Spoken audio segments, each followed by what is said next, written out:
folks. Welcome to a podcast about Catholic things. This is Eric, the ambassador of common sense, and I'm here with Dan, the ambassador of nonsense. Welcome, everybody. And by the way, I think today is my show because we are going to be talking about a lot of nonsense.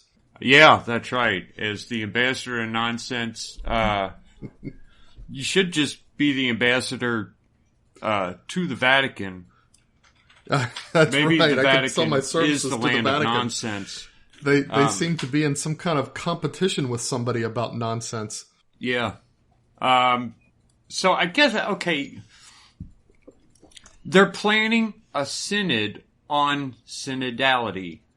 Yeah, the next general what 23, right? That's the next synod. That's in October of 2023. They're going to have a synod on synodality.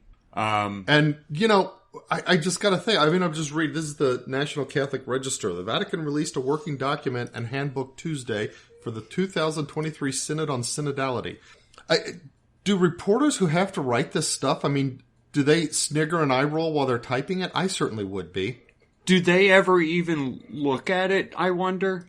Or, I think a lot of news places just reports off of other news, But well, just typing so that alone would be like, that's stupid. What? Yeah, exactly. Let's have a meeting about meetings. Can you imagine any boss in the world if you said, hey, boss, I think we need to have a meeting about meetings? What a colossal waste of time. Especially when it's not like they can't decide anything at these synods. Nothing can change here. But you know what? It does scare me a little bit because, okay, look, let's real briefly describe what synodality means to the Catholic Church. And this was defined back in what was like 2017 because I think this happened to both of us independently. I said, okay, we're going to we're going to talk about this document they just put out. So we both searched for the document and we both found a document. We didn't realize it, but it was the wrong document that we were reading. But we found this other document that wasn't even put out by the Pope. It's put out by the International Theological Commission. Yeah. Which, if you'll remember, we talked about them a little bit. Well, I don't know if we've talked about them, but they were the ones who put out a earlier document that we referenced in our podcast about the Sensus Fidei of the Church. Or Sensus Fidelium Fidei. What is that? I don't remember that. That sense of the faithful thing. Oh, yeah. We talked about what it is and what it isn't. Yeah. Because it's slightly, it's a concept that could be abused in so many ways. Right. And I mean, it's hard to define, but surprisingly, Pope Francis did kind of, he did define it more or less, though. I mean, if I remember right, it was surprisingly good. Yes. Yeah. He or maybe it was obviously his not prefect written by for the him. Congregation for the Doctrine of the Faith or whatever. But whatever it was, the document pushed back against what could have been the sort of the worst kinds of understanding of that. Yeah. Okay. That's right. Well, anyway, we both separately read through that and prepared to talk about it. And it was in that it really defined what synodality is or synodal. And I'm trying to get a good position for my mic where it's in front of me, but it's not blocking my monitor. You can still see the screen. So, synodality is not even defined in Vatican II. It's a new word. But synods have always been around, and synods have always been understood to be councils, right? When they said synod, they were talking about a meeting and to discuss and decide on things. I think it's kind of a happy accident that we both landed on this older document, several years old from the ITC, because it really uncovered what this focus on synodality is just so much navel gazing on the part of the church. Yeah. It's like the whole church decides to take 20 years or 10 years or hopefully even fewer years, but it's like, oh, we're going to spend some time watching our belly buttons. And this whole thing is just blowing that out of proportion. Yeah, as if it's like the whole bath, and it's like this is such a small thing to even talk about, and it could really be summed up in a paragraph or two. But there are some troubling statements in that older document, right? That kind of suggest that the reason it's being used this way is to try to possibly lead the church into a direction that can sort of break any kind of hold that tradition may have on the church. Now, the document itself uses it pays obeisance, ostensibly at least, to the church's traditions, and then it uses words like in the light of tradition and stuff like that. But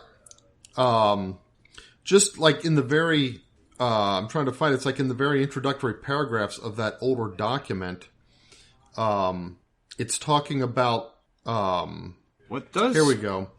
It's talking about the fact that the words synodal and synodality are new. And it says that, for most of the church, the words council and synod have been pretty interchangeable, and explains a little bit of a distinction that was introduced by the Code of Canon Law of 1983. I haven't gone to read that to see what the distinction actually is that they're talking about. But here's the troubling sentence or part. It says, in the theological, canonical, and pastoral literature of recent decades, a neologism, which means a new idea, has appeared. The noun synodality, a correlate of the adjective synodal, both of these deriving from the word synod. Of course, you spent a lot of time saying something obvious there. Yeah. The people speak... This kind of... I almost fell from my chair when I just read this phrase.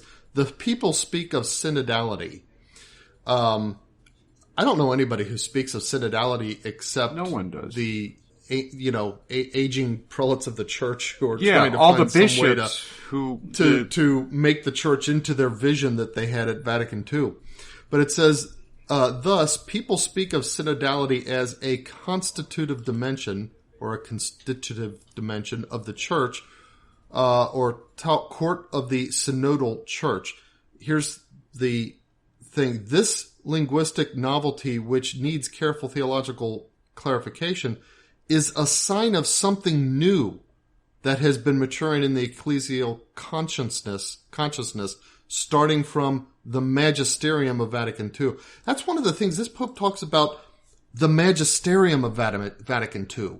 What's the magisterium of Vatican II? Distinct Is that something different from the general magisterium of the church? And from the lived experience of local churches and the universal church since the last council until today. Yeah.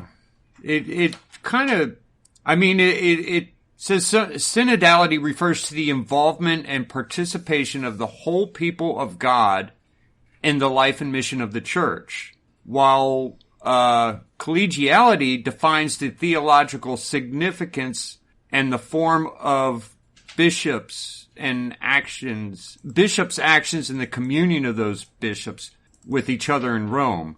So synodality is how the laity almost participates with the church, while collegiality is how the bishops control us people and how all those bishops are united because they are commanded by Rome. Yeah, that we refer to the College of Bishops, and that's an old term, the College of Bishops. Collegiality's always been there, but it's weird to be talking about it so much because, I mean, this is nothing more than the exhortations of St. Paul in some of his letters to the faithful about how to live and how to be an example. Yeah. For edification within the church and to those outside of the church. And I think wasn't it Peter's letter where he said, always be ready to give a reason for your belief. That's how the faithful live. And of course we do that by being faithful adherents to the ancient tradition of the church and so forth. But here's the thing where this whole synodality focus is taking us. And I think it actually goes to what we have been talking about for a few weeks now regarding the form of the Mass, because this is an interesting sentence. I'll read a couple sentences before that. So it says, the ecclesiology of the people of God stresses the common dignity and mission of all the baptized in exercising the variety and ordered richness of their charisms, their vocations, and their ministries. In this context, the concept of communion expresses the profound substance of the mystery and mission of the Church. In this context, the concept of communion expresses the profound substance and the mystery and mission of the Church, which true up to this point. Now, here's the interesting twist. I want to go back and actually search and see if my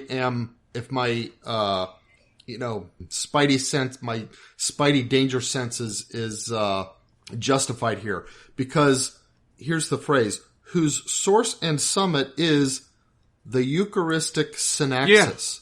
Yeah, I saw that because we just read that in Sacrosanctum Concilium.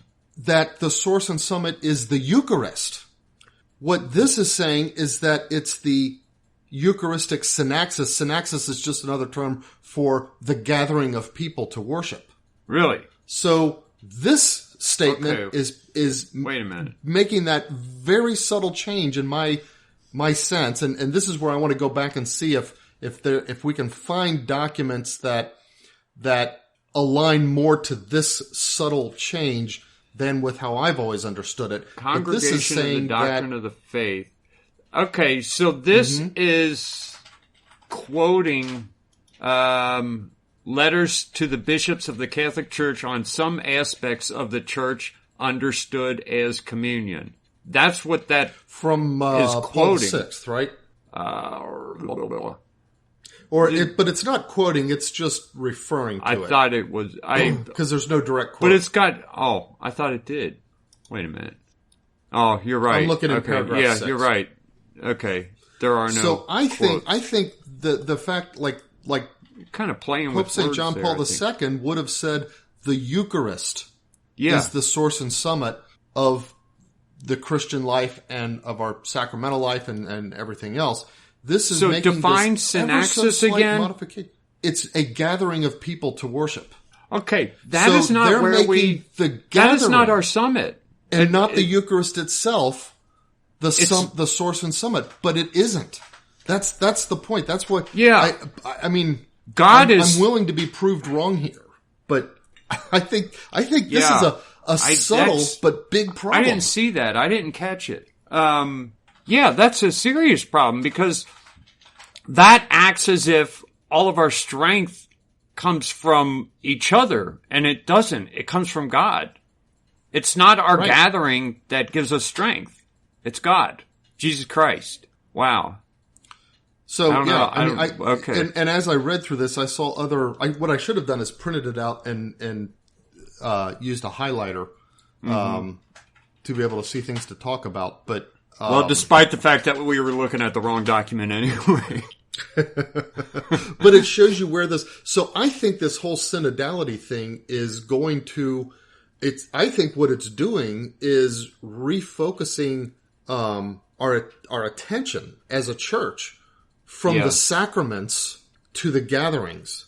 That's why the Pope does not want the old Mass to be in use anymore.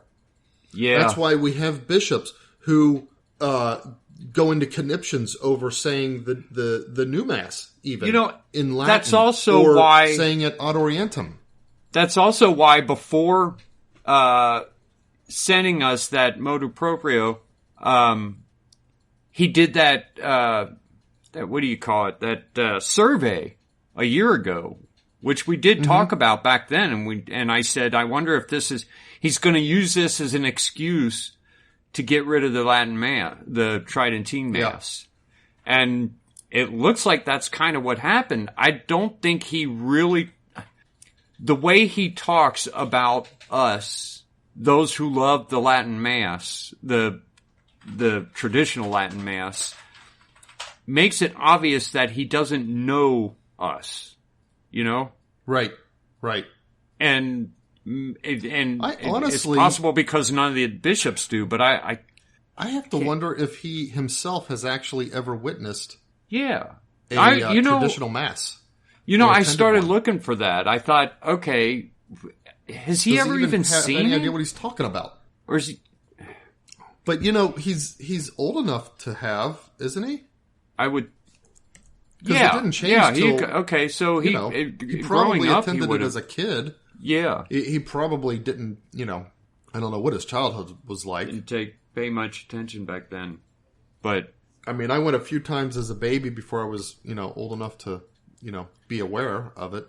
It occurs to me that he's praising idolatrous ceremonies and allowing them in the Vatican, but he's kicking out the traditional Latin Mass. The Pachamama and that whole show with them dancing around with that idol. Yeah, that was so disgusting. He was okay with that. Mm-hmm. And he never... It'd be one thing if it happened and then he's like, oh, I had no idea. I'm sorry. But no, he allowed it, and then when we got rid of the idols, we being the church militant, that one guy that I think Taylor Marshall and Tim Gordon kind of called on people. Yeah. Mm-hmm. And so he apologizes for that. I don't know to who. I guess to the Amazonians. We're sorry we disgraced. I apologize to you pagan idol worshippers for our treatment of your idols, which should have just been picked up and burned to begin with. So, but you see, and this is this is why this whole thing is such BS, because they go into these like the what do you call it? I gotta find my notes here again. This handbook goes into all these different things about how to have a synod and and it's all about listening to the church and listening to the laity, especially, they don't say especially, but they say including, but then they keep talking about it as if they really mean to say especially people who aren't even Catholic. We gotta listen to them and hear them, and they gotta be willing to listen to us, but when does he listen to the traditional Catholics? When does he listen to us and say, hey, we've got a lot of people who have committed to this traditional lifestyle and the traditional calendar and the traditional mass. Did you read that letter sent from the Fraternity of St. Peter and all the other traditional movements? They had a response to his motu proprio. And okay. I've heard it was being this before criticized. Or after? Because this is within last week. Okay, so he has, and I don't know if this meeting has already taken place, but he asked the heads of all these various movements, maybe only the ones with an ecclesial character, to I think this is join afterwards. him in an audience. I think this is afterwards, because this was just like within the past week. And I haven't seen it then. Okay, I don't know how to describe it. It's sad more than anything else, because they're they're bringing up a couple things and saying, look, if we did something to upset you, you tell us what it is. We submit to the church, and we submit to Vatican II and all the rest. And we would like you to go easy on us and not grind us into the ground. And there's a lot of priests and nuns who have committed to these what do you call them? Orders, and to these special communities. And they did that with the promise from Pope Benedict the 16th that we were going to have the freedom to do this. And now people who have kind of set their whole lives up around this way of living we know what's coming. You're about to take it away from us. And it just kind of points out the fact that he's a big old meanie for doing this. Yeah. And asks him not to. So some podcasters have called this weak and groveling, but I don't know what else. Is there something else they could do? No, I mean, I think it's precisely diplomatic is what it is. Yeah. Now the way you described it. They could have, like, if it were me personally, I would have said, you know what? You got the power to do this. You can be a jackass and do it, but you're evil, and I don't know what to say. You'll get yours eventually, but you're right. We got to do what you say. I would have left it at that. But most people say that I don't have a lot of tact, and the way I say things isn't the best way to say them. So they said it their way, recognizing his authority. Their only other choice is to do what Lefebvre did and no longer be part of the church or be in schism. Mm-hmm. So I don't know what people expect them to do. I mean, they want to be part of the church. Yeah, they don't want to be in schism.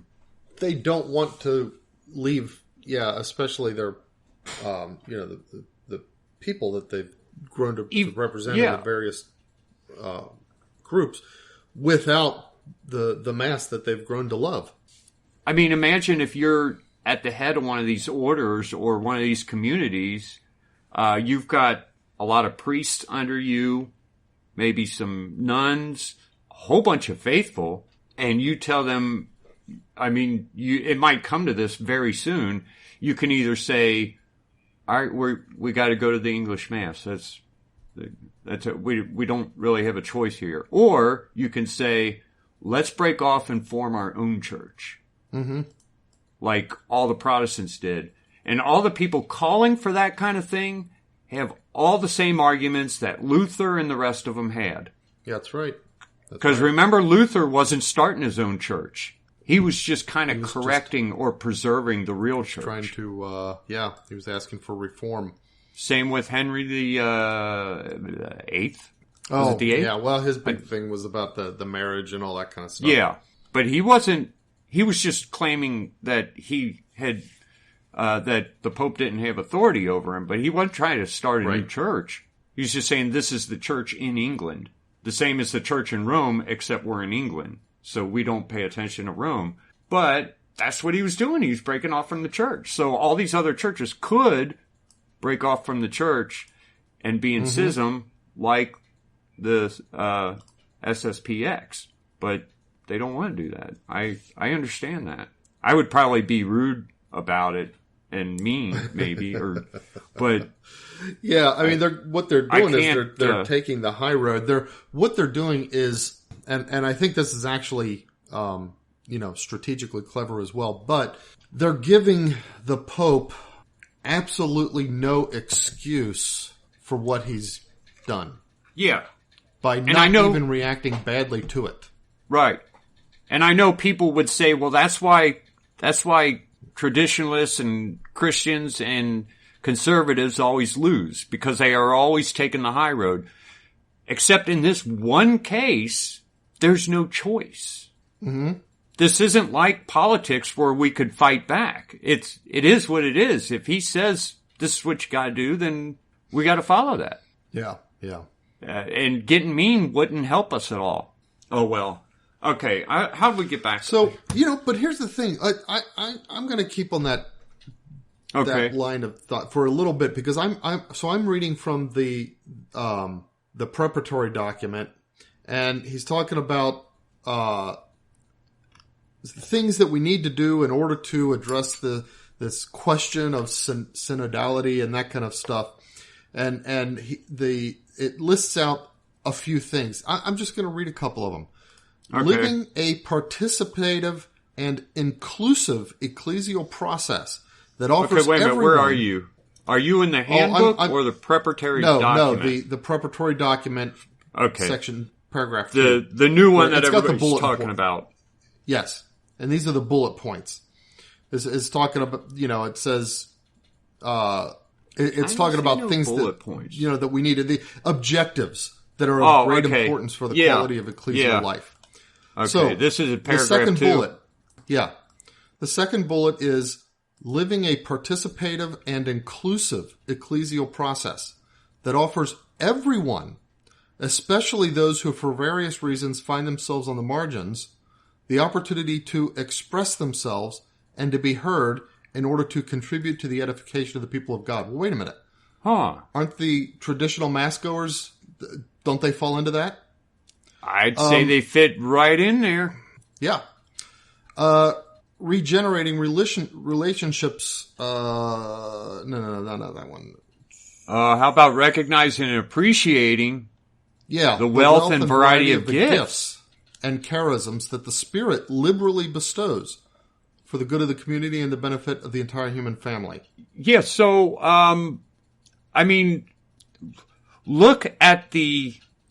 if you look at the hardcore loyalty to the church that you find in those traditional Latin masses, who will sacrifice much in order to be part of the church, versus the crowd in the Novus Ordo, more than half of them are taking contraceptives, and who I think close to half don't even believe in the real presence. Where do you find a bigger variety of more powerful gifts and charisms than in the traditional Latin Mass?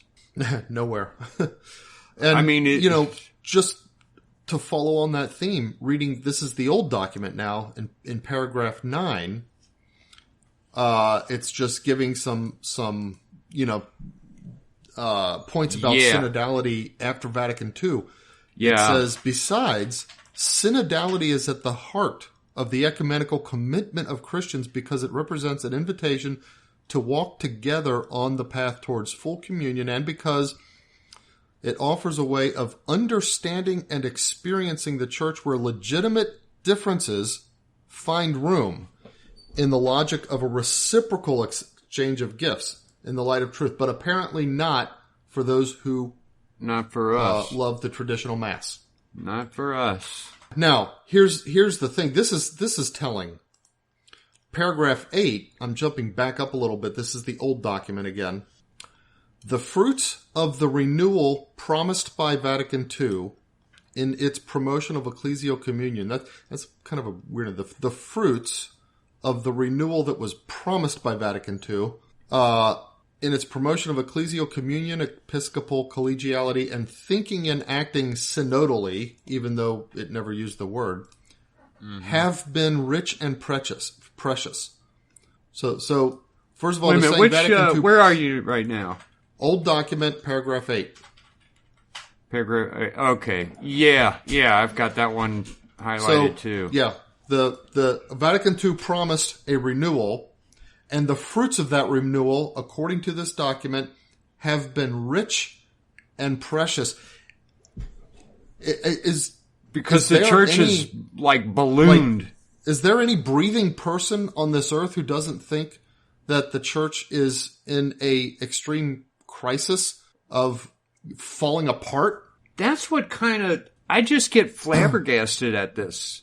I mean, I guess why is this consider even it precious that more than half of the faithful in the pews don't even believe in the real presence, that they think that the whole point is the gathering, and that the thing at the altar is just a piece of bread that we all go and partake of for symbolism, then I guess that's the fruits of the renewal promised by Vatican II.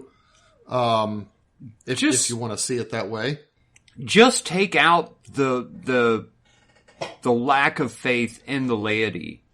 The bishops, the behaviors of the bishops are the whole diddling young boys. How could you possibly think that there's been any fruit, rich and precious fruit?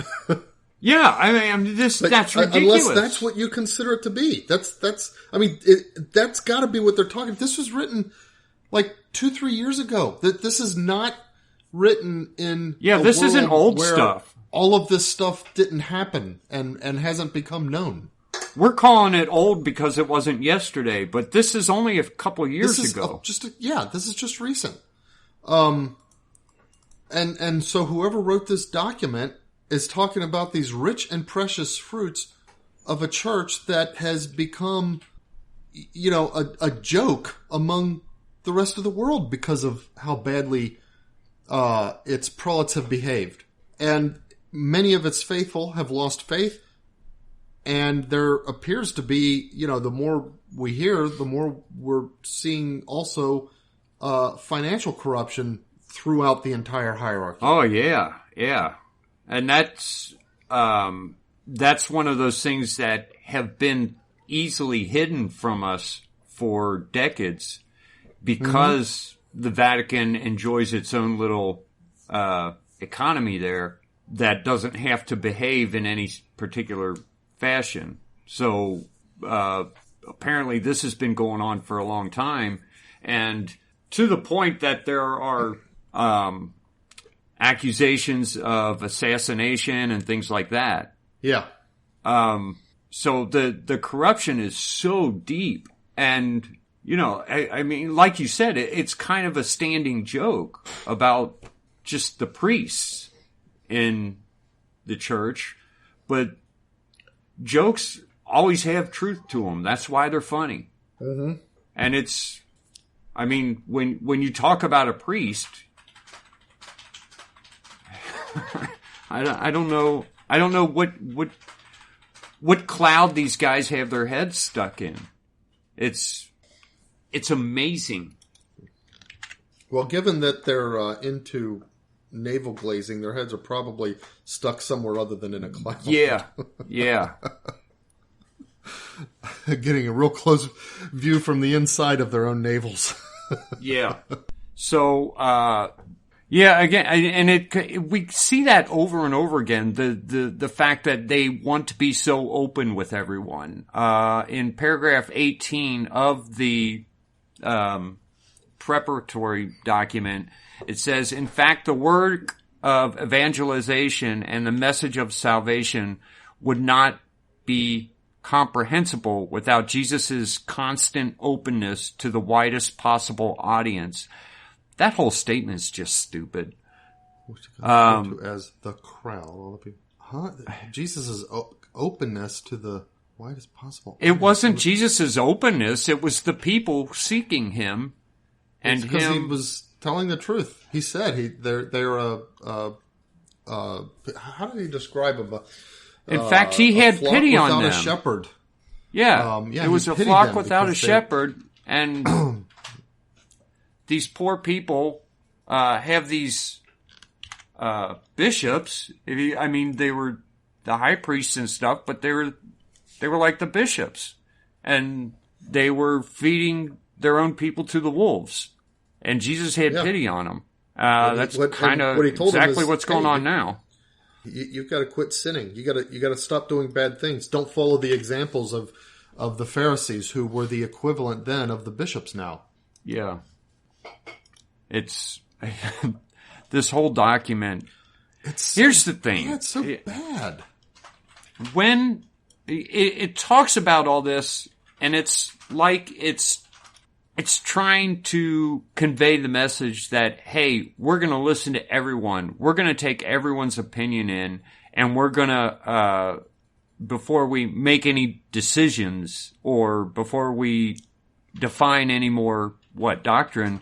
But when you get to the more important statements, at least I have not read through the entire thing yet, but on the older document that we were reading, it doesn't really change the fact that the people are supposed to be in communion with the bishops who lead the people and who are supposed to be, quote, pastoral. Yeah. And the bishops... I mean shepherds. Pastoral have to be shepherds, guys. Yeah. The bishops have to be in communion with Rome, with the pontiff, with the pope.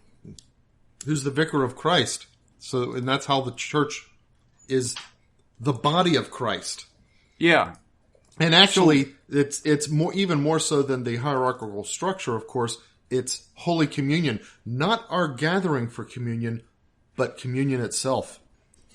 But what it actually really says is that we all really have to do what the bishops say, and the bishops have to do what the Pope says. Yeah. After all the talking about communion and synodality and the listening and dialogue, really what it boils down to is that we have to do what the Pope says. So if the Pope says no more Latin Mass, then there's no more Latin Mass. Have you ever been... What? Yeah, go ahead. But I think this is all in preparation for something worse. I think the plan here is to break away from Catholic teaching, and I don't quite know how. Like, things like gay marriage. Mm-hmm. Distributing communion to divorced and remarried. Or even to people who aren't Catholic at all, which apparently that's the new thing now, especially in Chicago. Yeah. I think that's probably where this is going. And it's going to be one of those deals like he can have a document from the Synod where he signs and approves, but isn't necessarily saying anything from the chair of Peter. No, I don't even think it's going to be as direct as of that. In fact, it kind of puts me in mind of the recent heartbeat bill in law in Texas, because I don't know if you did any reading into that law. It doesn't what it does is it doesn't assign criminal penalties for performing or helping to procure abortions. Instead, not criminal penalties. What it does is it establishes a legal framework that allows anybody, any person, to sue anyone in Texas who performs, procures, or helps to get an abortion. Yeah. So what you do is you've made the people of your state the enforcers of the intent of the law. Now, take this concept and invert it, and you want to bring in ideas to the church and make them part of the church's practical life in a way that you could not do it as Pope, or the Pope along with those cardinals who want to see this done. The Holy Spirit prevents you. You know you're not going to be able to do it. So what do? You come up with this whole concept of synodality where everything is about pastoralness and the togetherness and journeying together and being together, and we've got to make sure that we're all together. Whatever else it is we do, just make sure that we stay together. What does that mean? Don't leave anybody behind. Now, in fact, I would say that what this is looking to do is kind of turn St. Paul on his head, because St. Paul, when he wrote to the Christian communities, he said, hey, if anyone among you is not behaving like a Christian, put them out of your community. But what they're doing here is saying, wait a minute, it doesn't matter. You've got to keep everybody together. That's the important thing. We're journeying together. So whether you've got, if you've got the gay guys showing up at Mass and they're receiving communion together, and the divorced and remarried are receiving communion, That's okay, as long as we keep everybody together, because that's synodal and that's pastoral. Now but he gets to get can't these say things that. into the practice of the church because it's being done at local levels everywhere without him ever having to actually execute something that the Holy Spirit would prevent. Okay. So it's one of those things where, yeah, that law is still there, but we just kind of ignore it and For act pastoral like it's not reasons, yeah. We'll act pastorally instead of according to the law. Is a lot of time, and that's the thing today. Yeah. The pastoral is code word for ignoring the law or the code or whatever, or even morality, in order to keep somebody from having bad feelings and going away. That's what pastoral is code for today. Unless they love the traditional mass. Yeah. I mean, Now, as long as here's the they're other not thing doing on this. that. Did you read further down into this preparatory document? Have you ever been to one of those? See, you are perhaps lucky that, and I don't know all the different places you've worked, but at big companies, it's not uncommon to have these, companies will hire, these people who specialize in, training, like taking everybody in a company and putting them through a common training that tries to establish a sense of shared mission, or sometimes they'll take certain people and target them for special leadership training or something like that. And so you go away, it's like, okay, you're going to spend these 3 days in leadership training. And so you go and they do things where they give you those various personality tests and you learn about them. And then you have various activities that you do together and you learn about styles of leadership. And then you're supposed to self-reflect and keep a journal and write down.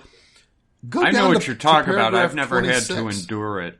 You are lucky. Go down to paragraph 26 of this preparatory document, and I swear that what happened is the Pope went out and hired one of these companies, and this is some trite foolishness that some company came up with and all they're doing is transplanting their standard leadership training stupidity. It's all nonsense and silliness, and taking it and putting it into terms of the church and these themes of synodality and that kind of stuff.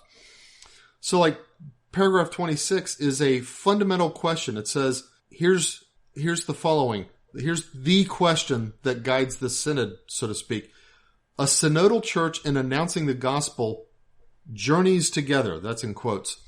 How is this, quote, journeying together happening today in your particular church? What steps does the Spirit invite us to take in order to grow in our, quote, journeying together? In order to respond, you are invited to, A, ask yourselves what experiences in your particular church the fundamental question calls to mind. B, reread these experiences in greater depth. What joys did they provoke? What difficulties and obstacles have they encountered? What wounds have they brought to light? What insights have they elicited? And then C, gather the fruits to share. Where in these experiences does the voice of the Spirit resound? Talk about it. What is he asking of us? And it goes on and on like that. I'll tell you what, it's even more, I don't know, it's even more childish than that. It's more like, it's like those. If you've ever been to a 12-step group, they've got, different things where maybe somebody gives a speech or whatever, or reads from a book. But to sit around in a discussion group of, say, 5 or 6 guys, and then in order to get the conversation going, they ask dumb questions like this,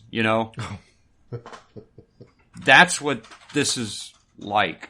It's so dumb. This is supposed to be a document from the church. Yeah. The same church that produced people like St. Thomas Aquinas. And I know. This is so stupid. Paragraph 30 opens up 10 thematic nuclei to be explored. I'll just read these. They're just titles. Number 1, the journeying companions. Number 2, listening. Number 3, speaking out. This is a self-help seminar. Number 3, celebrating. Number 4. Oh, number 3 was speaking out. 4 is celebrating. 5, co-responsible in the mission. 6, dialogue in church and society. The other Christian denominations, authority and participation, discerning and deciding, and forming ourselves in synodality. This is... And that's where it ends. That's what it ends with, basically. This is worse than a self-help book. It's so incredibly juvenile.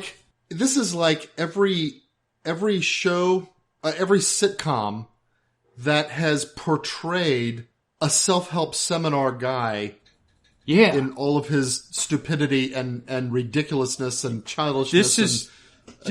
It's like Did you ever see the Malcolm in the Middle where Hal ends up leading these self-help seminars?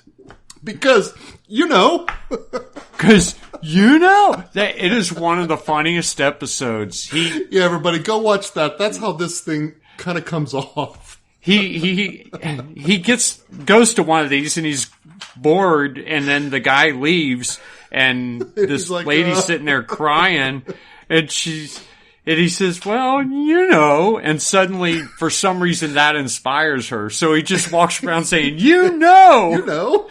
and he gets us really into it. It's hilarious. He becomes the self-help guru.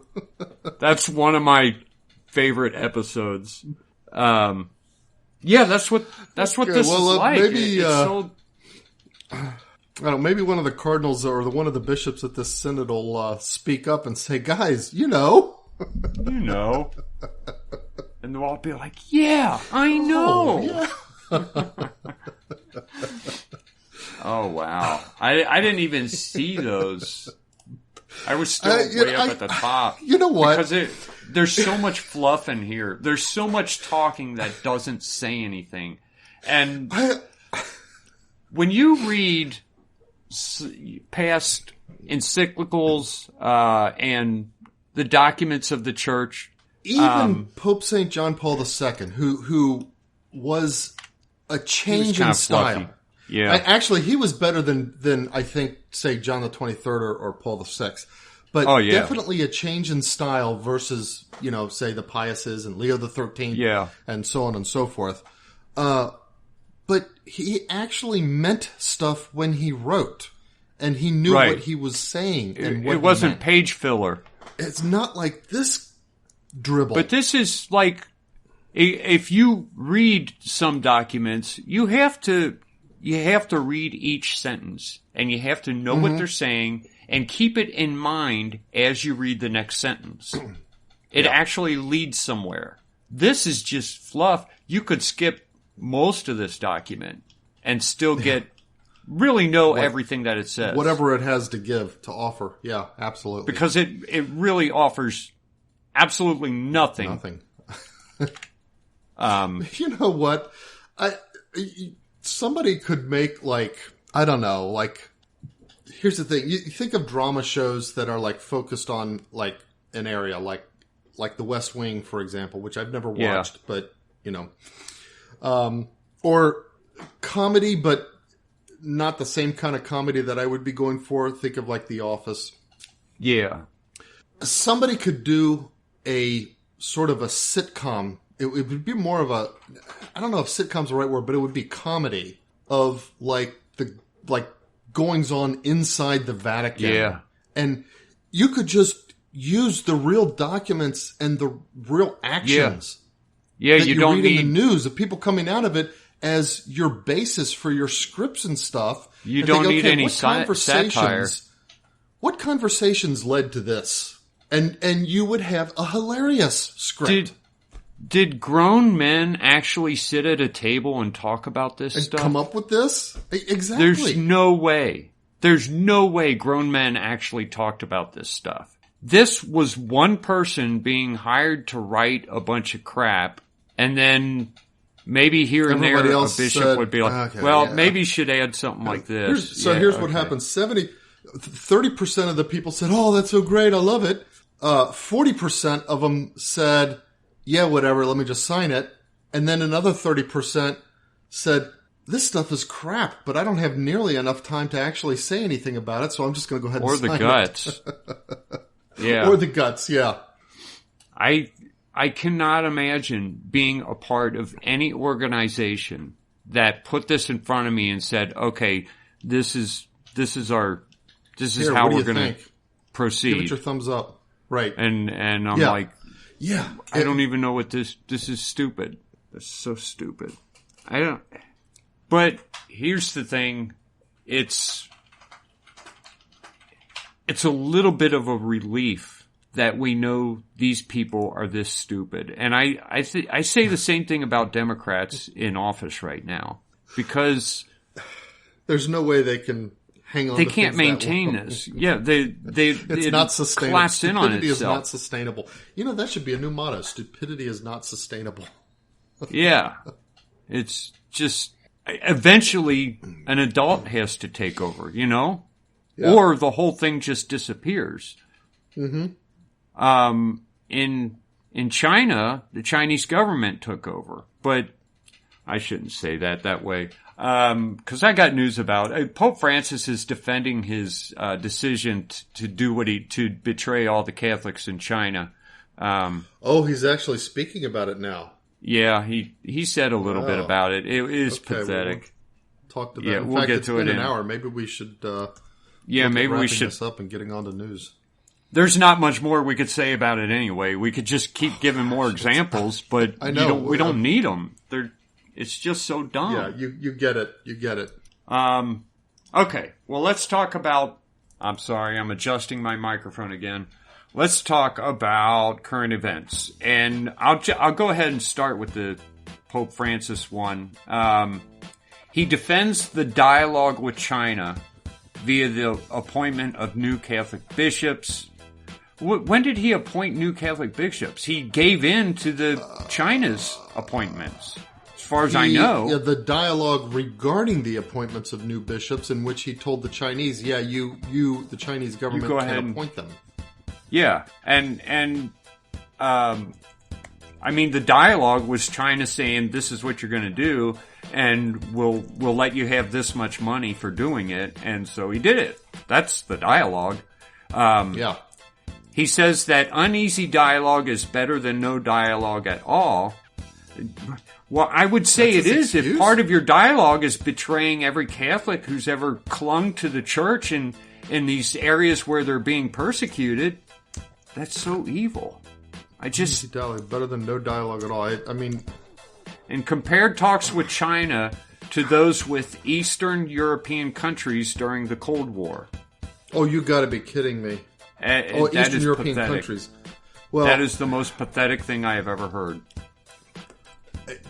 Did our Pope sell out No. Eastern European Catholics during the Cold War and say, no, okay, you governments, you can go ahead and appoint our bishops, and the underground Catholics that have been holding the faith under the threat of martyrdom, their sacrifice doesn't matter.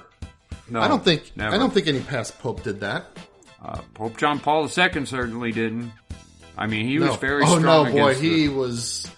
If there's anything else you can say about him, he was heavily against communism. Yeah, and we've had plenty to say about Pope John Paul II, but he did not like the communists, and he wasn't about to give in to pressure to allow communists to choose bishops. It just wasn't going to happen, and it never did until Pope Francis comes in and betrays all those people. And we have no idea what happened to those people now. We don't know what's going on over there, and we probably maybe never will. Oh well. Yeah, that when I saw that, I just thought, wow. Yeah, I know. So the Taliban holds a military parade in Afghanistan City. Hold on, though. Go back to that for a minute. The that Taliban? Was such... No. Or the Pope? The Pope thing. Well, yeah. The whole thing is so lame. What do you think prompted him to feel like he needed to say anything anyway? If all he was going to say was something that was so obviously lame. You know what? Let me see if I can't find it. Is there some event that precipitated that? This is a Reuters story. Interview with Spanish radio network COPE, broadcast on Wednesday. Oh, this was that interview he did. And they did actually ask him some good questions. Okay. He didn't give Is this the same one where he said, answers to anyone. But he said the Ten Commandments aren't really commandments or something like that? No. This is an interview where they asked him about the motu proprio. They asked him about... Okay. And, I mean, they asked him tough questions. Okay. But he probably gave similarly lame answers. What has been achieved so far in China was at least dialogue, some concrete things like the appointment of new bishops. Slowly. But these are also steps that can be questionable, he said. Questionable? Gosh. They're downright evil. Oh, it's gosh, yeah. I don't care what you think about Pope Francis. This alone should make up your mind about the guy. Evil. Yeah. This alone says everything you need to know about him. I know he's their Pope. I got to follow him as a Pope. I don't have to think he's a good guy. Yeah. And I don't have to talk about him like he's a good guy, because he's a very bad guy. Very bad. Okay. So that's why you can probably find a translation of the interview. But I think it was like an hour-long interview. Okay. Okay, so the Taliban holds this military parade in Afghanistan City. In the parade, their parade, part of the parade is our equipment to show off all the that stuff we left there. That we left them. That we left there for them to use. Yeah, we didn't even disable it. We just left. We know you're coming out of the hills, and so you may be a little bit short on equipment when you want to choose to strike back at America. So we'll give you some equipment here. Yeah. Here's some stuff for you. I mean, we saw the helicopter flying around, and yeah, you can't just get in and fly. I mean, you have to be trained to fly those. So right. Oh well. I don't know. This is Biden's presidency. This is what we're going to remember him by. Oh gosh, you know? I know. We remember Bill Clinton for. Here's the sad thing: if you say, "What do you remember Clinton for?" everybody's got the same answer. Monica Lewinsky. But if you say, "What do you remember Carter for?" everybody's got the same answer. It's the Iran. That hostage debacle. Hostage situation. When yeah. But here's the thing. What we ought to be remembering Clinton for is Waco. Mm-hmm. That's true. I just listened to I was listening to, what was it? That Jimmy Akins show, and he did a two-parter on Waco. I forgot about all that stuff. That's interesting. And I mean, I was in on all this stuff from the start. I always knew these things because I paid attention from the start. We ran in circles. It enraged me. And therefore we ran in circles of people that openly talked about all this stuff. Right. When it happened. And I don't think he didn't even get to the fact that, if it's my understanding, most of the agents who died, I think 4 altogether, I think 3 of them were ex-Clinton bodyguards. Oh. That's what I remember being said. If that's not the truth, I stand corrected, but I remember something 3 of the 4. I remember, there being like 4 had information on Clinton, and it's almost like they were sacrificed. Yeah, right. Well, yeah. So anyway, it's just that what we're going to remember. What we're going to remember Biden for is the Taliban, because I think things are going to get even worse. Do you think it's possible? I mean, look at what's going on now. Is it possible, even in given 3 years, for him to top this level of incompetence and buffoonery? I think it is. I mean, I shudder to think what other things might be lying in wait over the next 3 years. Look, for us. we just we backed out of there, and we let them know that there's kind of no consequences for anything anymore in the Eastern world. So I think we're going to get hit with terrorism again. And it's going to be funded not just by oil, it's going to be funded by China. Yeah, that China's too. already making nice with the Afghans. Yeah. So some bad things are coming, and we've got to... the Saudi Arabian princes will funnel some money to some of those, terrorist groups. That's why I say... But China, they'll just openly give and they won't care.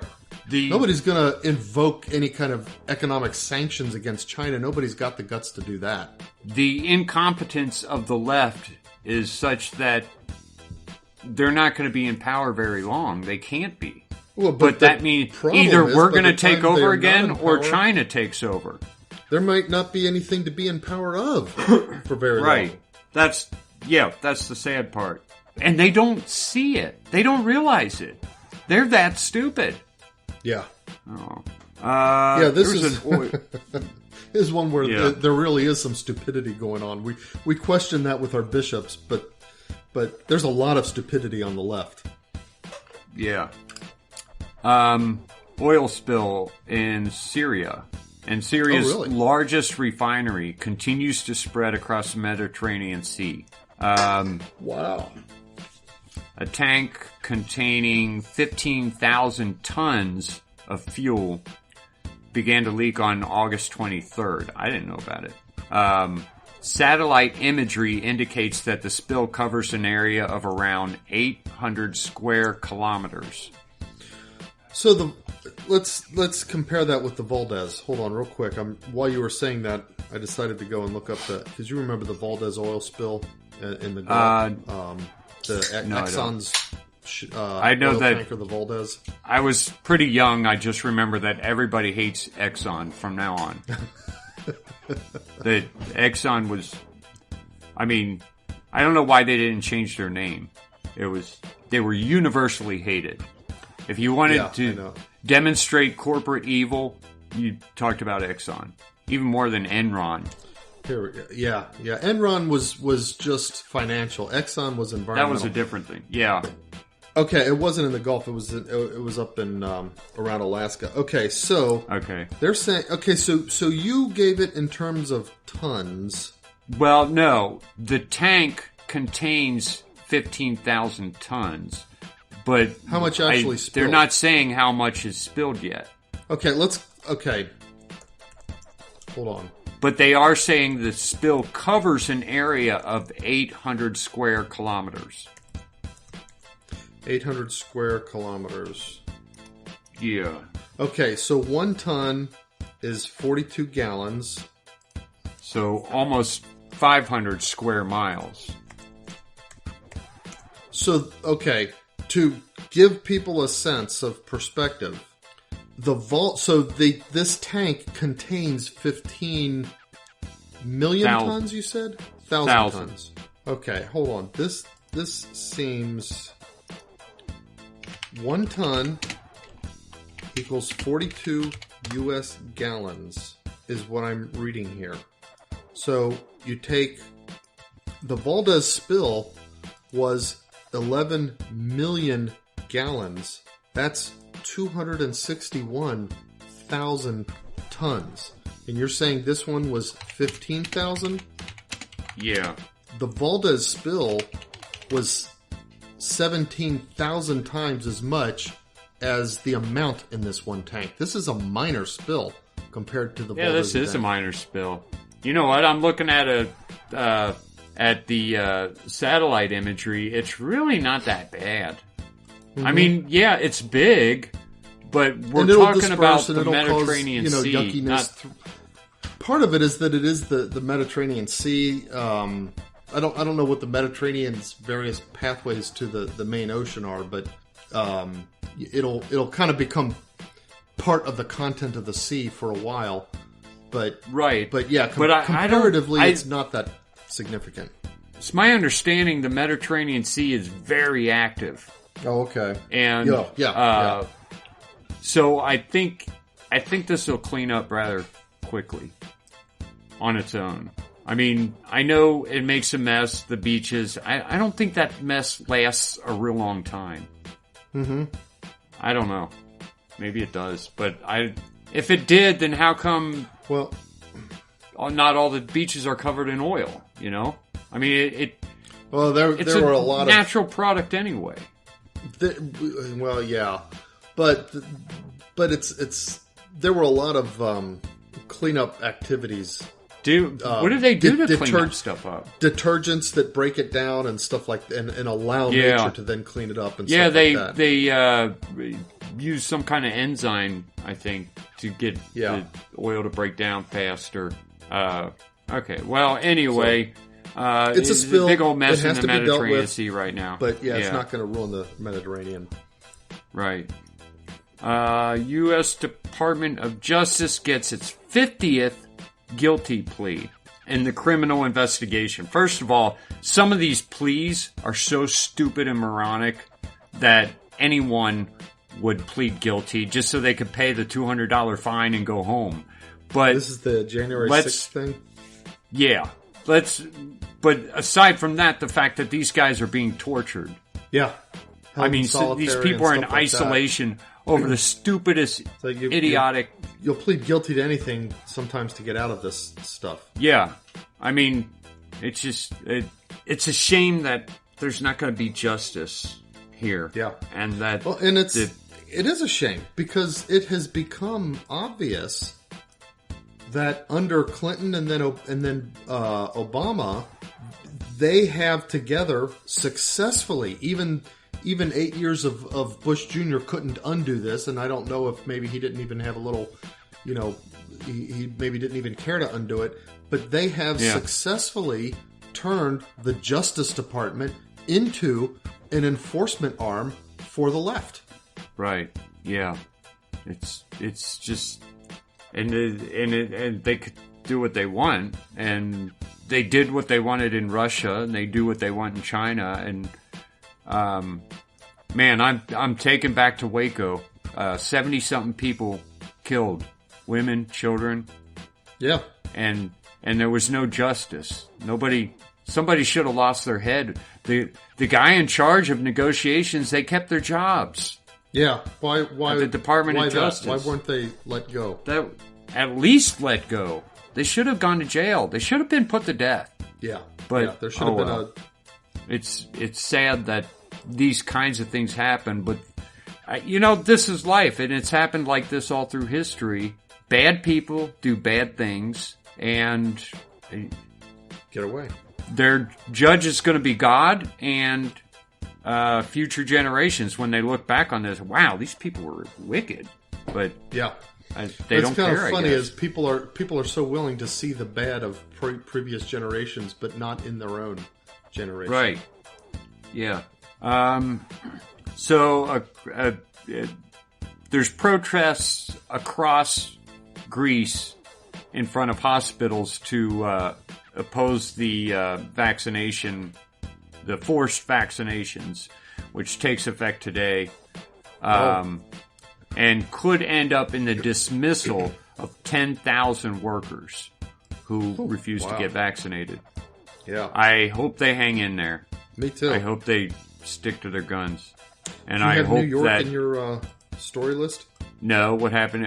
Was there some stuff in New York for the vaccination? I think New York is becoming the first. I don't know if it's the state of New York or the city. I don't know if which entity it is, but the first to broadly require people to carry a proof of vaccine in order to go into restaurants and stuff like that. Wow.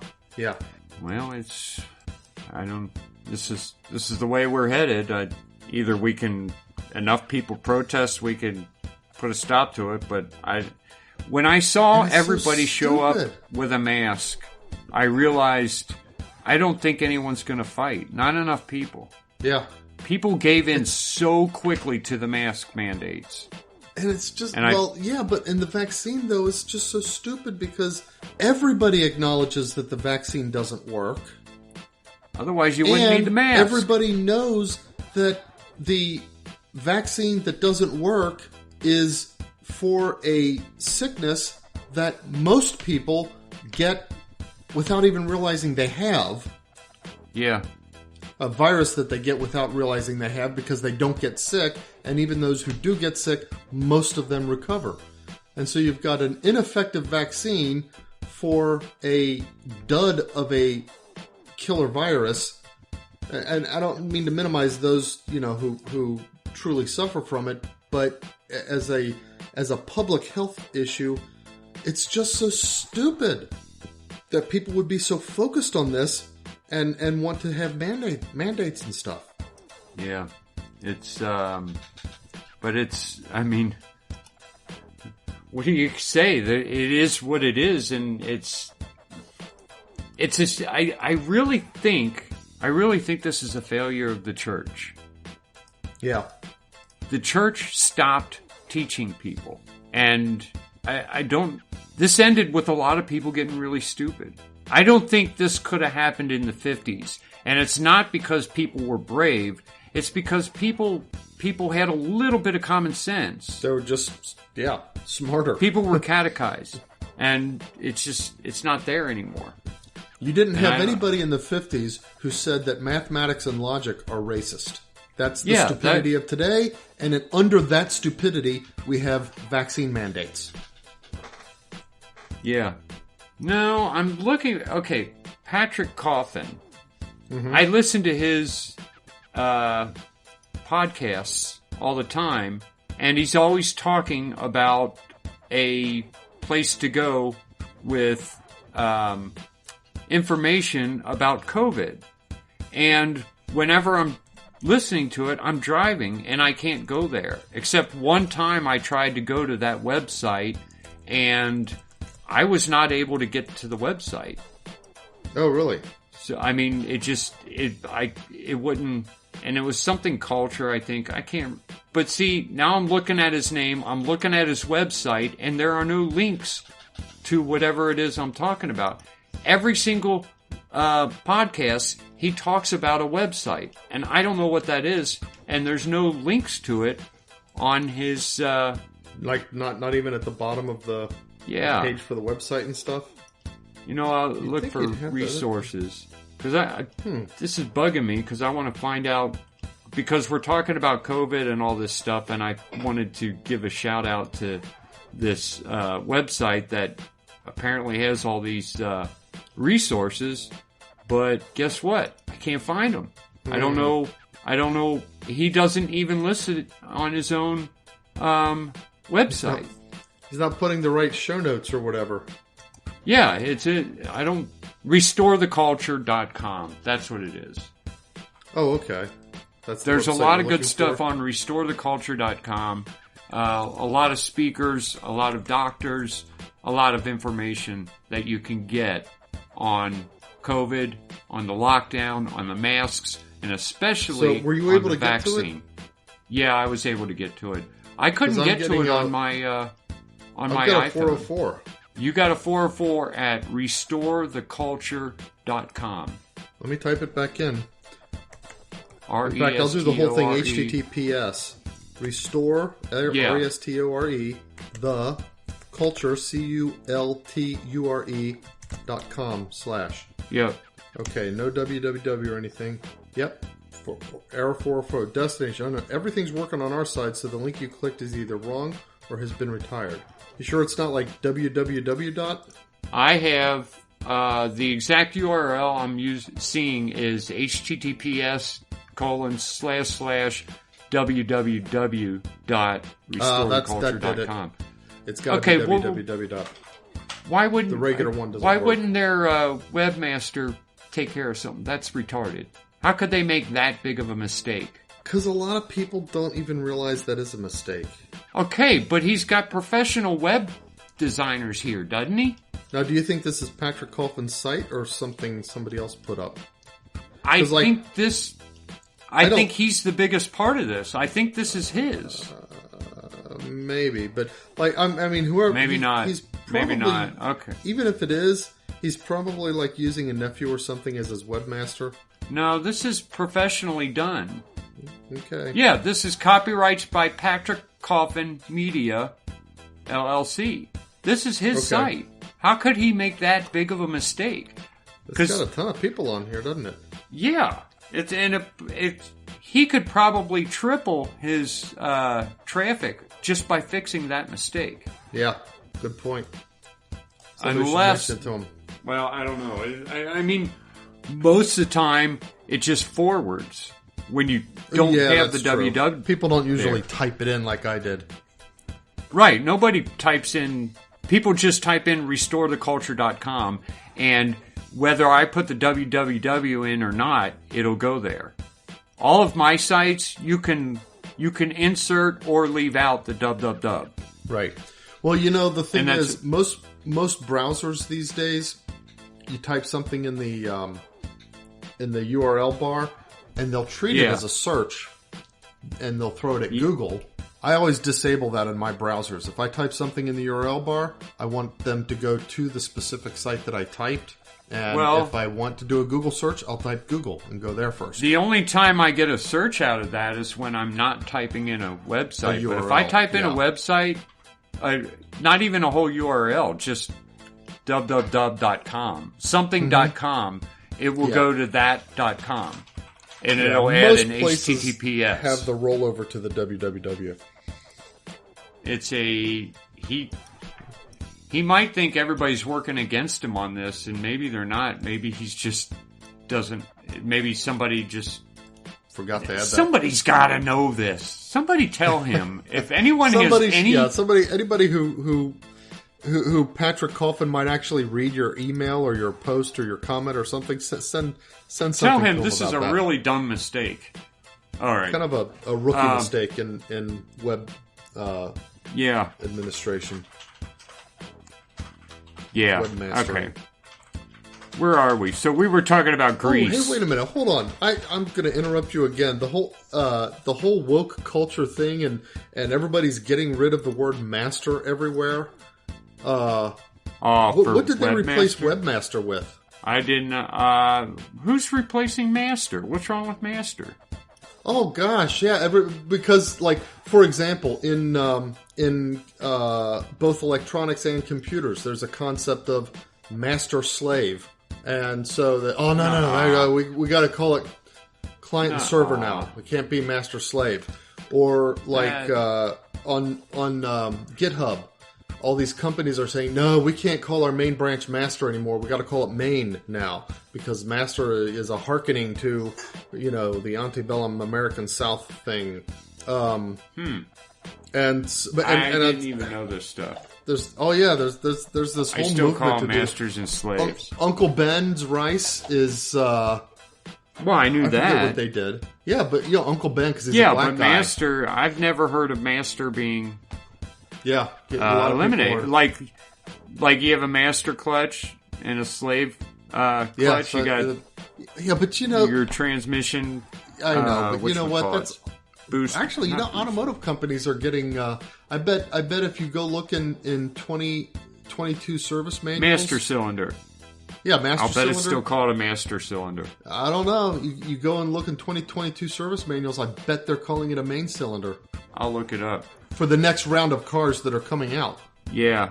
Yeah, I mean, no more master cylinders. Okay. Anyway, as far as I know, they're still called webmasters. We're called webmasters. All right. All right. Let's see. 50 people are killed so far by flash flooding and tornadoes in New York, Pennsylvania, Maryland, Virginia, and New Jersey. As this is the remnant of Ida passing over northeastern U.S. Wow. So a lot of. I don't think we didn't get hit with it. We didn't get anything, did we? In Ohio, we didn't get anything that I know of. Unless it was just so small by the time it got to us that we didn't notice. I heard Biden referred to it as a tornado. Really? Yeah. Well, apparently it's the way this. Biden called it a tornado. And then he said, "Well, they don't call it that anymore."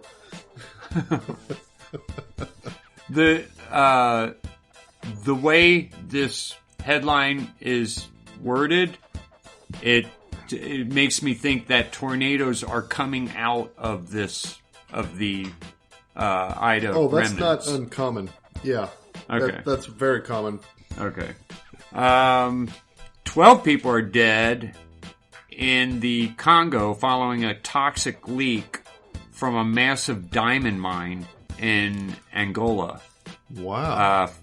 4,500 people are sick. So there's some kind of leak, but it doesn't tell me what. And it's from a diamond mine. Is there that much toxic waste in a diamond mine? What? They have 4,500 people. Process produced any toxic waste. But maybe it leaks into a river, and or something. This is in the Congo, so maybe they don't have very good, water facilities. So if it floods the river, people are drinking the water, and that's why everybody's sick. Yeah, but where does the toxic waste come from the mining process? I guess maybe if they use explosives or something that have toxins in them. Yeah, or like something to make the ground, the dirt or the rock more like it kind of so it's easier to pull diamonds out or whatever. I don't know. I know nothing about mining diamonds. Yeah, except that some people think that it's that the ways that all the diamond companies do it are somewhat wanting when it comes to ethics. Which maybe that's true. I don't know. I would never pay money for a diamond. They just make up those prices. It's not like gold where we have some kind of limit. Mm-hmm. It's just whatever they want to charge, that's what they charge. Diamonds are artificially rare. That's true. Yeah. Cardinal McCarrick pleads He's not back guilty. In the news? He pleads not guilty? He went in and faced charges in Massachusetts. Is this because before we heard about he was just diddling young priests, but then recently there were these charges concerning underage, right? Yeah. So this is a 16-year-old boy in Massachusetts, and the statute of limitations paused when he left the state, so he could still be charged, and he pled not guilty. Okay. It says 16-year-old boy. Last time I read it said 14-year-old boy. I don't know. Nobody's got their facts straight on this. I think even last time I got my facts wrong. I corrected them, but I think I started out talking about it in the wrong way. 17 people are killed during floods, and a hospital actually flooded in Mexico, and 17 people died in that. This is not from Ida. This is just heavy rains. Flooding. Yeah, which has been happening at a few places in the world. Yeah. Oh, the German government calls on Russia to cease its cyber attack operations. Those accused are believed to be cyber actors of the Russian state, and specifically from the GRU. And the German government is saying, please stop. We can't take it. But the thing is, the attacks are all phishing attacks. They're just phishes? They're not like denial of Why don't they service just and stuff like that? Don't click on them? They're not like cyber ransom dumbass. Things? Yeah, it just says alleging phishing attacks against members of the Bundestag. I don't know what the Bundestag is. Probably like some kind of government thing. Maybe the German version of Parliament or something. Why? All they got to do is just like not click on the. Everybody's taught that from a very early age, you know. Yeah. Don't click on things if you don't know what it is. Then don't click on it. But apparently, in Germany, they don't know any better, so they keep clicking on all this stuff, and they're asking Russia, "Hey, please stop sending phishing. Please stop phishing us. Our people are too stupid to not click on your links and fill in their passwords." And oh my, that's something else. That is something. That's just sad. That's Biden embarrassing. Yeah, you know. That's I'd expect Biden tempted to do say, that. Hey, Russians just keep sending those phishing out, and we'll let we'll let cyber Darwinism run its course. Yeah. And it's like Biden, quit sending me those pornography viruses. He said that? No. But he would. Yeah. Well, he's the one who told the Russians. Was it the Russians? He said, he gave a list of companies. Will you not attack these companies or don't attack organizations? These infrastructures. You can attack the others. This is so stupid. Gosh. Around 300 to 500 protesters, including women, took to the streets in Kabul. The Taliban used gunfire and beatings to disperse the crowds. Hey, the time for protesting's over. You should have picked up arms and fought them. It's done now. It's a done deal. Yeah. You should have organized. I don't know. I can't. It's hard to blame citizens, but I mean, armies are made up of citizens, so. Yeah, that's a tough one. I don't know. Because we kind of. We the set United States kind of set them up for that kind of failure. Yeah. I guess Jason Miller's former Trump campaign advisor was at a CPAC event in Brazil, and he was detained by the authorities there for a couple hours, questioned, because there's a lot of fighting in Brazil between the conservatives and the liberals, and I guess right now the liberals are winning. So if someone's too conservative, they can get picked up and detained for a while. Be that way here soon. Yeah. Well, that's all I got. All right. I don't have very much this week. In fact, I have two. I've got 4 things, and 2 of them are actually my own stories instead of news links. So, first is from my wife, one of her colleagues. And for those who are listening who don't know, my wife is an audiologist. And so it's not a person. Tests? It's not a faker story. No, this is this is so weird.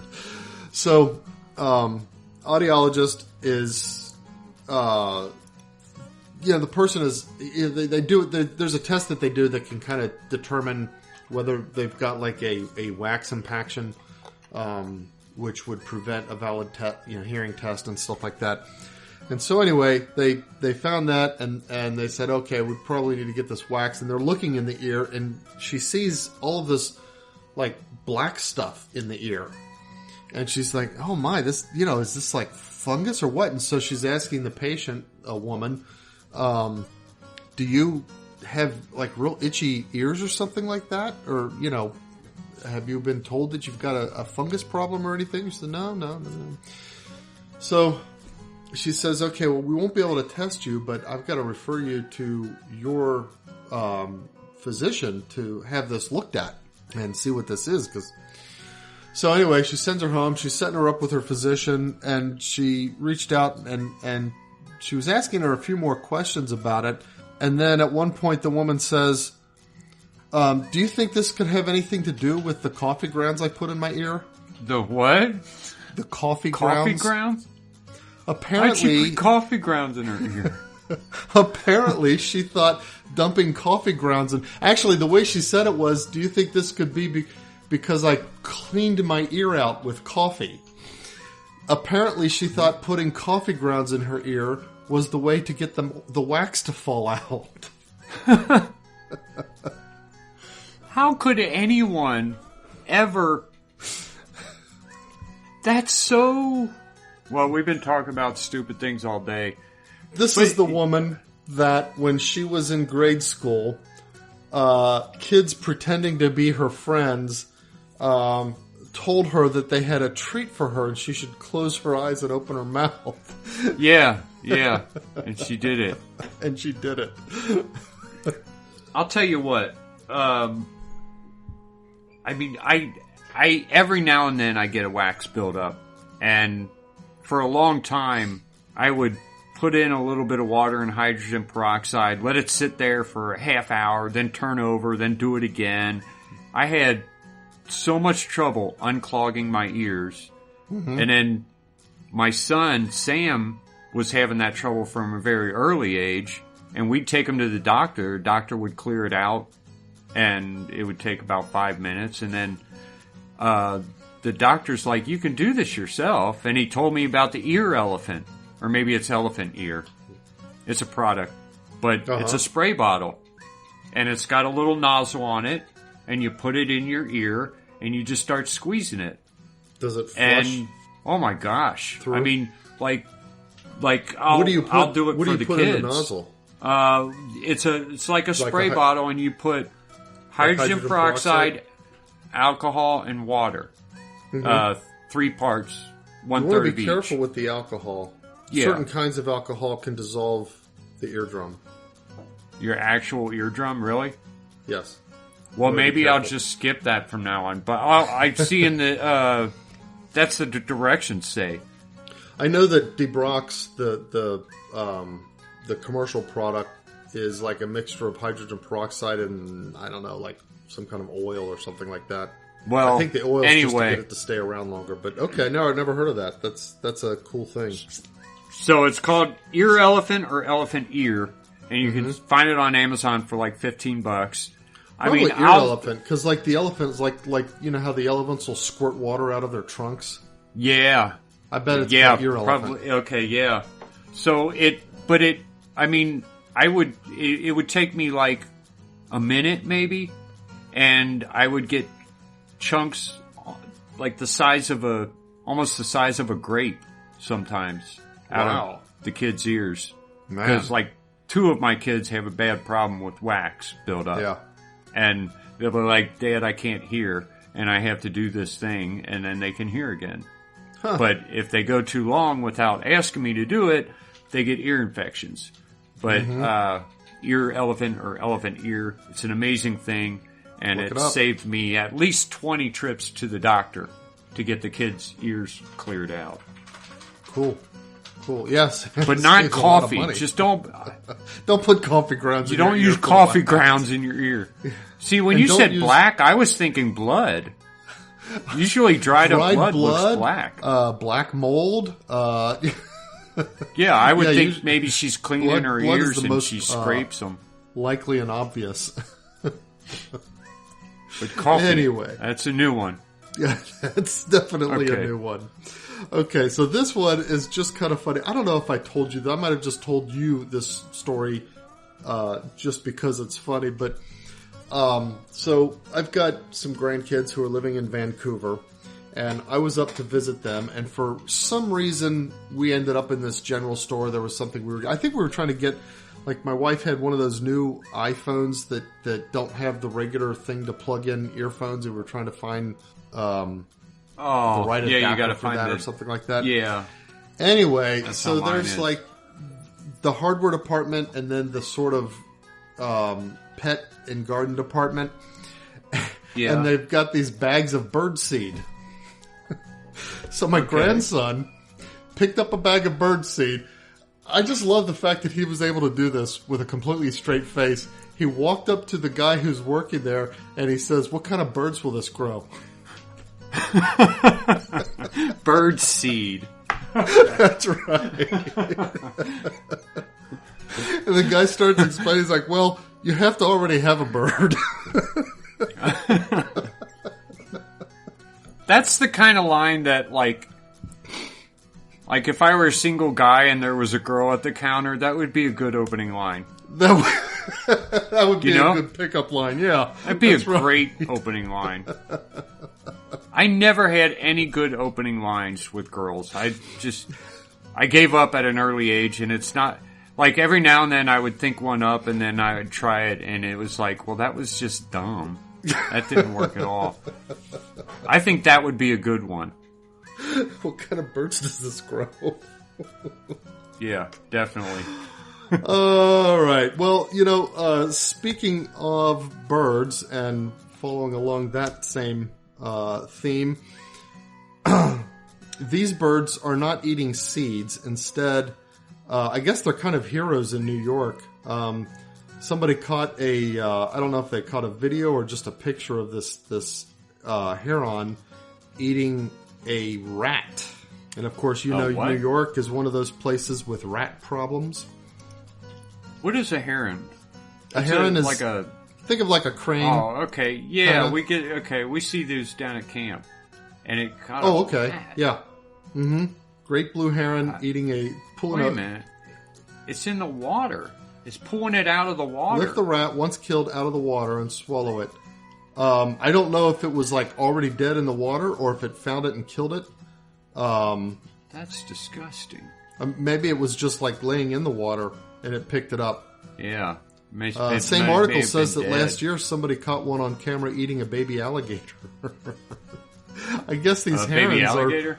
Yeah, okay, yeah, they're pretty serious carnivores, aren't they? Yeah, I guess so. He just swallows the thing whole, and it's like you can see the lump in his neck. Did you ever feed peanuts to the ostriches at the zoo back when you could feed the animals? Not ostriches. Oh, I don't remember feeding to ostriches, but I remember feeding them to giraffes. And they would stick their tongue out, and they knew how to put their tongue out and put that tiny curl at the end of their tongue, and they would wait while kids piled up like 7 or 8 peanuts at a time on their tongue. Yeah, that and was then awesome. Swallow it. And you could see, because it was a big clump of peanuts, you could see it going down their throat. I never saw that. Yeah, on the giraffes. I would have the giraffes just take the one peanut from me because they would wrap their tongue around it and pull it into their mouth. I thought that was cool. No, I remember that it was like their their tongue was an elephant tusk. But I do know that the elephants too. You could feed the elephants. Get it stuck. You feed all of them, right? Yeah, you could actually hold your hand over. And it was close enough to where the trunk could reach your hand and just take the peanut from you.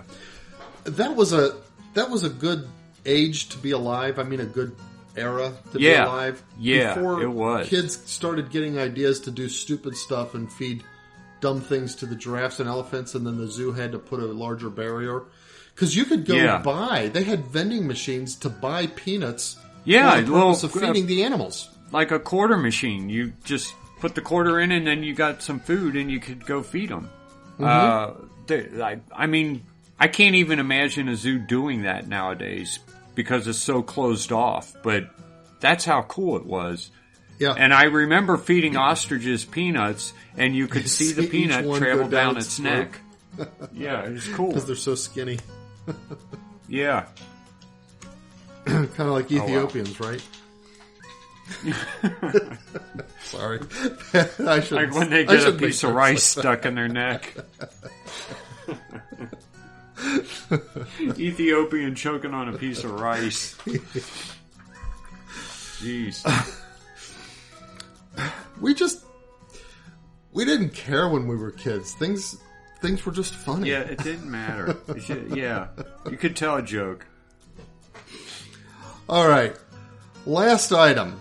And this is, I don't know, they call him Dr. Flatulence or something. This doctor has this video that he put out on, I guess it's on TikTok, not on YouTube, where he's talking about,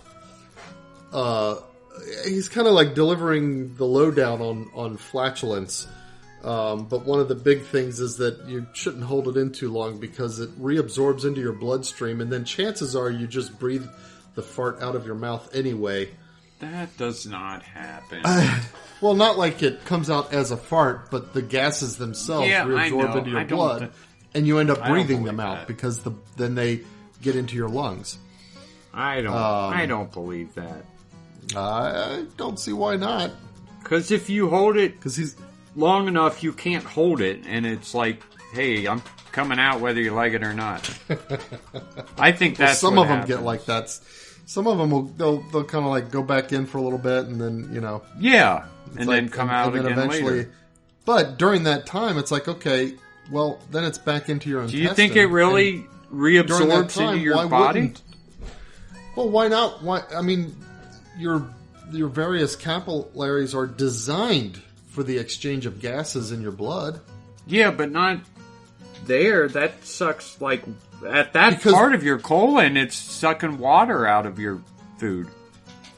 Isn't it? Well, yeah, but gas will absorb anyway. All right. Well, now, maybe, he had a whole maybe bunch you can of, hold it indefinitely. He said 70% of the gas is produced by bacteria in the large intestine. 25% is air that you swallowed and you don't burp up. Okay, if it goes through your entire system without getting reabsorbed, then maybe it's not going to get absorbed in that tiny little... Huh? Maybe some does and some doesn't. How much air do you really swallow? I don't know. I try not to swallow any. Yeah. But, I do drink carbonated drinks. Okay. He also says 99% of flatulence is non-smelly gases. And it's that 1% that makes them smelly. It's some kind of sulfur compounds. All my friends make fun of me because I don't flatulate. They make fun of you? Like, yeah. Gee, Eric, it's been 3 days. We haven't heard you fart once. No, they've never heard me. It just doesn't happen. And yet, I mean, Dale, he'll clear a room. Oh, yeah, I know. He thinks it's so funny. And, like, I'll kick someone out of my car for that. But, or at least I used to. I don't anymore. I'm too old to care. But, it's just, no one's ever heard me, put it that way. And they make fun of me about it. Huh. But, you know what? I don't have a stinky house because of that. But you walk in some people's houses and the house smells like that guy's flatulence. Yeah. And you can tell, oh, okay, he's been here. Mm-hmm. Right. Oh, well. Anyway, bunch of interesting facts apparently on this guy's TikTok show. Okay, here's the thing. Did you notice that, the smell is caused by the bacteria, right? He didn't say the smell. He said most of the gases are caused by the bacteria, but most of those gases are non-smelly. Hydrogen, carbon dioxide, and methane. And it's like, but I've always assumed of like sulfurous stuff. That's probably from the bacteria, though. I've always assumed that the smell is specific to the bacteria because people have very definite smells. Yeah. That's them. So it kind of shows the characteristic of what bacteria they have in their bowels. That's what I always figured but here's the weird things is that usually family members smell kind of like each other, No, I didn't. I've never noticed that, and well, you've never been around the Callahans very much because the Callahans they have a very definite smell. It's like, oh no, and you know what? and Dale and his son has a very definite smell. Oh, no kidding. It's passed on, but then you think, well, it can't be genetic because it's a bacteria. Right. Well, that's the thing that maybe it could be genetic. Have to wonder is why, because I don't think different people have all that different of bacteria in their intestines. So maybe it's something largely else. The same stuff. So maybe the sulfury stuff comes from some other aspect of the person. Yeah, because I'm telling you, families probably. I mean, it's not exact, but usually fathers and sons will smell like each other. We shouldn't be talking about this. Maybe this guy addresses that in his TikTok talk. I'm not going to go watch it. I'm going to watch it. Do you have to have TikTok to watch a TikTok? Really? I don't think so. I'm asking. I don't know. I've never done anything on TikTok before. I don't have TikTok. I'll never get TikTok. But it's a... But is it like YouTube? I mean, can you just go online and watch it? I went to the video, and it looks like they've got the whole thing here. Oh, okay. No, it's only 1 minute. Oh. So maybe that's just a part of the video. I'll find out. All right. And we'll link to the video if I can find it. All right. Then all of our readers can learn about flatulence. Yeah. Okay. That's all I got. That's all you got. That's all I got. Do we have a saint? You know what I forgot to do is get a saint. I think I can. I've got one. I've got a couple on backup that I can use maybe. Oh, we did those. We did that guy. You need to. Did we do Abanoub? Abanoub? Abanoub? You know what? I can find out by going to our website and seeing who's there. Podcastaboutcatholicthings.com. I don't think so. /. We did not saints. talk about Saint Abanoub. Abanoub. Okay. Yeah, we didn't. I don't see him here. 4th century martyr. So this is Saint Abanoub, a child martyr. Saint Abanoub. Died in early 300s in Egypt. Saint Abanoub was born in Egypt in a city on the Nile Delta. He was raised by Christian parents during the Diocletian persecution, but was orphaned at the age of 12. He heard a priest describing the strength that they're all going to have as the government kept trying to break their Christian spirit. And this inspired him to become a Christian and enter into the sacraments. And I think, earlier it was like entering into the sacraments was a thing you did not necessarily like we do it nowadays, where it's like you're baptized when you're a baby, then you take communion and get confession when you're in 2nd grade, you get confirmation when you're 13. I think there was more decision-making back then, according to what I'm reading. Mm-hmm. So he went home, and he gave away all his property, and then set off for to go to the town of Samanud, Samanud, somewhere in Egypt. On his way, he had a vision of St. Michael, and he was told that he would suffer in the town that he was headed to. So he goes there, and what does he do? What do they all do? They go to the governor and confess their faith. The governor's name was Lucianus, and he insulted and made fun of the gods that the governor worshipped. So they beat him nearly to death and spilled his innards from his stomach, but he was miraculously healed by St. Michael. Boy, this is a reoccurring theme, I know. The next day, Lucianus... Get healed. Go get beaten again. Yeah. Lucianus puts him on a boat set for Thebes, an Egyptian city further south.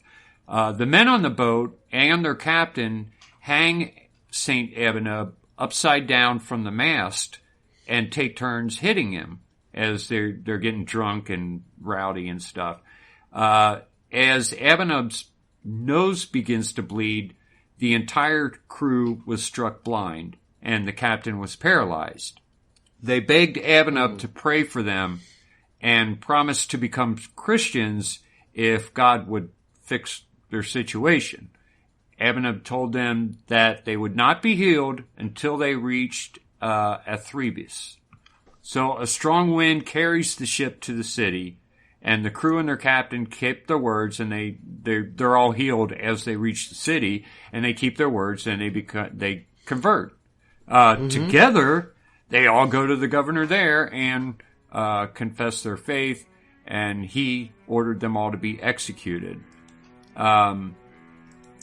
The governor tortured Abanoub in many ways. He tied him up and set fire beneath him, but the fire kept going out. He was thrown into a pit of poisonous snakes, but none of the snakes would bite him. When he emerged from the pit, one of the snakes slithered to one of the guards and wrapped itself around the man's neck. The guard begs Abanoub not to let it kill him, and Abanoub orders the snake to leave, which it does. And of course, many of the people in the crowd, seeing all this, are converted. Finally, he was sent to Alexandria for even more torture and was eventually killed. Huh. Wow. And that is Saint Abanoub. Died in the early 300s. That's We've done a few saints too that seem to bring converts with them, converts into martyrdom. Yeah, it's not like, hey, be Christian because I have a good argument for it. It's like, watch me get tortured, and then decide you want to be tortured too. Yeah. It's so sad the plight that we're in now, and the fact that we've lost so much of our faith and our will, and I don't mean them, I mean us. Yeah, because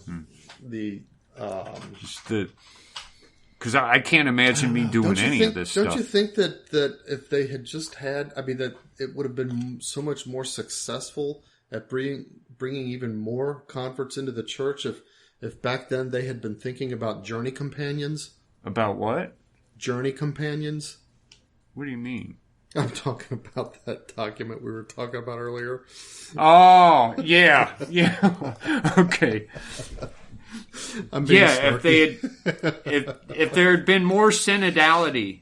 Yeah, well, just think what they could have done if they had been enlightened like our modern Pope is. Like Pope Francis is. There would have been a lot more people converted, and yeah. Well, there's some amazing stories that we keep finding.